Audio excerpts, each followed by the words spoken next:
respon dalam bidang politik ada berbagai macam. Yang pertama, Indispartix. Pada 12 Desember 1912, Indispartix didirikan di Bandung oleh Dr. I.F.I. Duos Deke, Suwardi Suryaningrat, dan Dr.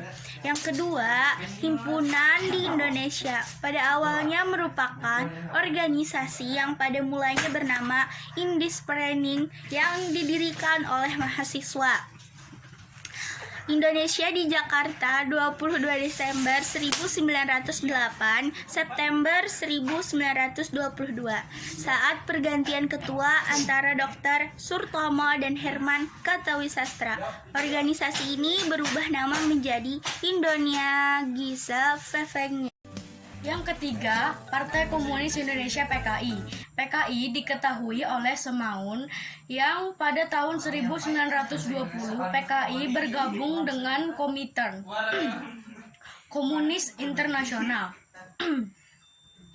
PKI membentuk organisasi dengan nama Barisan Pemuda dari Barisan Wanita. PKI melakukan propaganda besar-besaran yang banyak merugikan orang lain.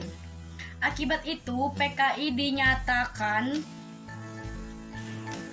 Dan yang keempat, Partai Nasional Indonesia, yaitu PNI. PNI didirikan oleh I.R. Soekarno. 4 Juni 1927 di Bandung, PNI mengadakan kongres pertama pada tanggal 27-30 Mei. Maksudnya 27 sampai 30 Mei 1927 di Surabaya.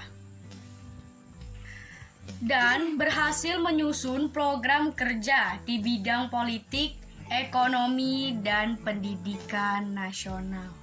Kelima, Fraksi Nasional. Fraksi Nasional didirikan di Jakarta pada tanggal 20 Januari 1939 yang beranggotakan 10 orang Volkskrant yang merupakan wakil-wakil dari Jawa, Sumatera, Sulawesi, dan Kalimantan. Tujuan Fraksi Nasional ini adalah menjamin adanya kemerdekaan nasional dalam waktu yang sesingkatnya.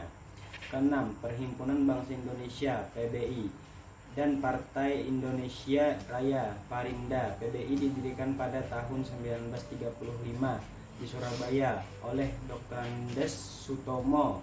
PBI disatukan menjadi Parinda yang lahir pada bulan Desember 1935 yang bertujuan mencapai kemerdekaan Indonesia. Ketujuh, Gabungan Politik Indonesia atau GAPI. GAPI didirikan atas prakarsa Muhammad Husni Tamrin pada tanggal 21 Mei tahun 1939. Respon dalam bidang ekonomi: sejak awal kedatangannya, pedagang-pedagang Belanda langsung memaksakan sistem monopoli kepada pedagang pribumi yang sebelumnya bebas menjual dagangannya kepada pihak manapun yang mereka mau. Penjajahan Belanda maka penguasaan Belanda diutamakan. Nasional, beberapa partai politik menentukan perbaikan ekonomi dalam anggaran dasar. Sosial budaya ketika Belanda mulai menanamkan kekuasaan di Indonesia memiliki tujuan pendidikan dan pengajaran saat itu hanya untuk